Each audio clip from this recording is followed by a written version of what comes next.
છેતરતા draw સંચાલકો સામે ફરિયાદો થઈ હોવા છતાં પણ ડ્રો સંચાલકો બેખોફ। કાલે એના ગામમાં યોજાશે ડ્રો। માસ્ટર માઇન્ડ અશોક માળી પોલીસને ફેંકી રહ્યો છે પડકાર।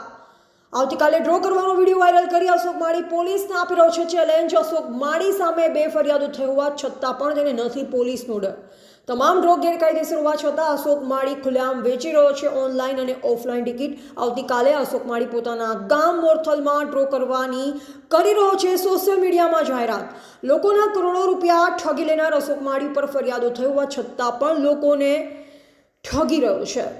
નમસ્કાર મિત્રો, કેમ છો બધા? મજામાં? હું અશોકભાઈ માળી। જય બાબારી, જય દ્વારકાધીશ। રામદેવ ફાઉન્ડેશન ઇનામી યોજના ફક્ત 3 જ દિવસ રહ્યા છે। જેને પણ કૂપન લેવાની હોય તાત્કાલિક અમારા નંબર ઉપર વોટ્સઅપ મેસેજ કરો અને તમને હું કૂપન મોકલું અને સ્કેનર મોકલું, એમાં પેમેન્ટ કરી દેજો। દિવસો ઓછા છે, 5 કૂપન ઉપર 1 કૂપન ફરી અને દિવસો 3 જ રહ્યા છે। છેલ્લો ડ્રો છે, સાચો ડ્રો છે। ડ્રો 100% થશે, રામાપીર અને દ્વારિકાધીશની સાક્ષીમાં થશે।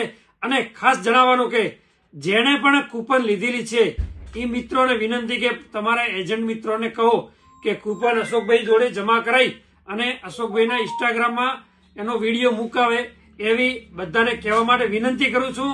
અને દિવસો ઓછા છે તો તાત્કાલિક બધા 1, 2, 5 કૂપન લઈને અમારું બુકિંગ પૂરો કરાવો એવી વિનંતી। જય દ્વારકાધીશ, જય બાબારી। એવા હિતેશ શ્રીમાળી, સંબંધ ભારત ન્યૂઝ, ધાનેરા।